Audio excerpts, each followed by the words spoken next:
Hello students, good morning.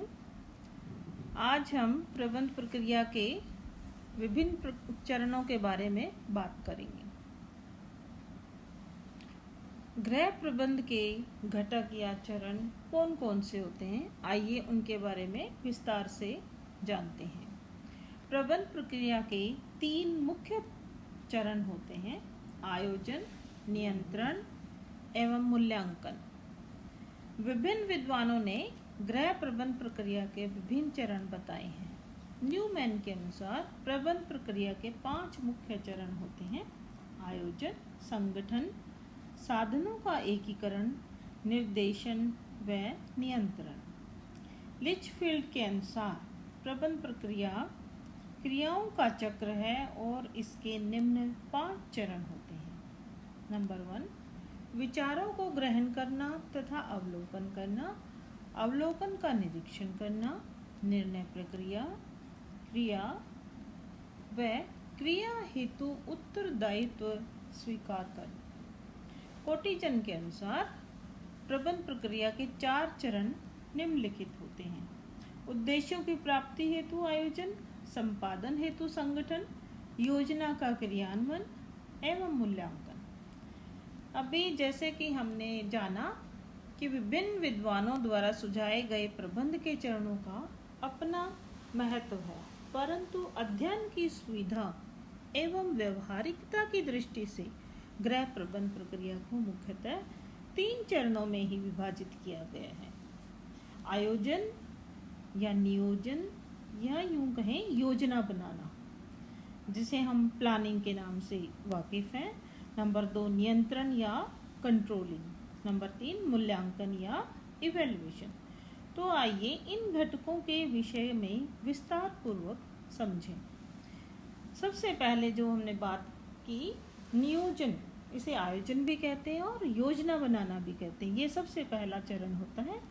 यह प्रबंध प्रक्रिया रूपी सीढ़ी का सबसे महत्वपूर्ण या प्रथम चरण है। यह प्रबंध प्रक्रिया कि यूं कहें कि एक तरह से नींव है। नियोजन के अभाव में प्रबंध आधारहीन है। नियोजन या योजना बनाना वास्तव में क्या है, आइए इसे समझें। नियोजन का शाब्दिक अर्थ है वांछित उद्देश्यों की प्राप्ति के लिए पूर्व में ही कार्यक्रम की रूपरेखा तैयार करना। नियोजन को प्रबंध प्रक्रिया में सर्वाधिक महत्व दिए जाने के कारण यह है कि इसे कार्य के प्रारंभ होने से पूर्व ही अवलोकित कर लिया जाता है, जिससे कार्य एवं लक्ष्य सरल प्रतीत होते हैं। योजना बना लेने से कठिन कार्य भी बोझिल प्रतीत नहीं होता, क्योंकि संबंधित कार्य की योजना बना लेने से प्रबंध प्रक्रिया में आने वाली समस्याओं का पूर्व निराकरण भी साथ साथ कर दिया जाता है। किसी कार्य को संपादित करने में कौन कौन से संभावित समस्याएं या प्रश्न खड़े होंगे, इनका उत्तर भी नियोजन के द्वारा ही खोजा जाता है। अब नियोजन की परिभाषा जो कि निकल और डॉर्सी ने दी थी, उसे भी समझने का प्रयास करते हैं।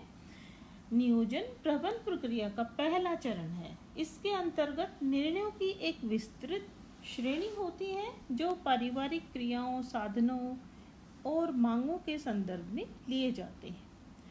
नियोजन की विशेषताएं क्या होती हैं? नियोजन की निम्न विशेषताएं होती हैं। नियोजन एक निरंतर चलने वाली मानसिक प्रक्रिया। नियोजन एक फ्लेक्सिबल एवं परिवर्तनशील प्रक्रिया है। नियोजन सदैव कार्य करने से पूर्व किया जाता है। नियोजन एक वैज्ञानिक पद्धति है जो क्रमबद्ध रूप से संपन्न की जाती है। नियोजन का आधार लक्ष्यों एवं उद्देश्यों की पूर्ति करना है। नियोजन प्रक्रिया में विभिन्न विकल्पों में से सर्वोत्तम विकल्प का चयन किया जाता है। नियोजन की सफलता के लिए उसका व्यवहारिक होना भी आवश्यक है। नियोजन पूर्व अनुमानों पर आधारित एक प्रक्रिया है, जिसमें कार्य को सुनियोजित तरीके से पूर्ण करने हेतु साधनों का संगठित किया जाता है। तो इस प्रकार से हमने जाना कि ये नियोजन एक मानसिक प्रक्रिया है। अब जानने की कोशिश करते हैं कि नियोजन के प्रकार क्या होते हैं। नियोजन मुख्यतः दो प्रकार के होते हैं, दीर्घकालीन या अल्पकालीन।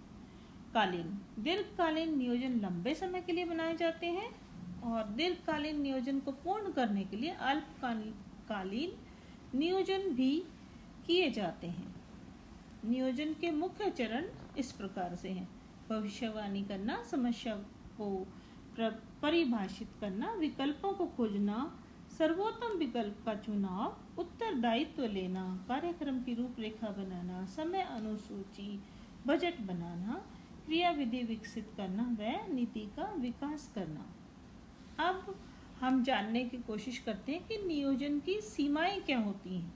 सर्वोत्तम विकल्प के चयन में समस्या, विश्वसनीय सूचनाओं के आकलन की समस्या, अरुचिकर, निरस्कार्य, दूरदर्शिता का अभाव और आकस्मिकताएं।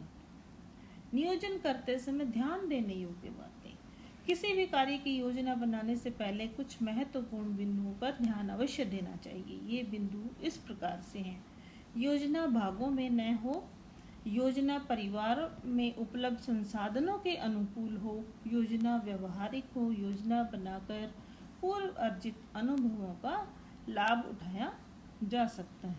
तो इस प्रकार से आज हमने नियोजन या आयोजन के बारे में विस्तृत रूप से समझने का प्रयास किया। इससे नेक्स्ट लेक्चर में हम नियंत्रण क्या होता है उसके बारे में जानने की कोशिश करेंगे। धन्यवाद। Thank you.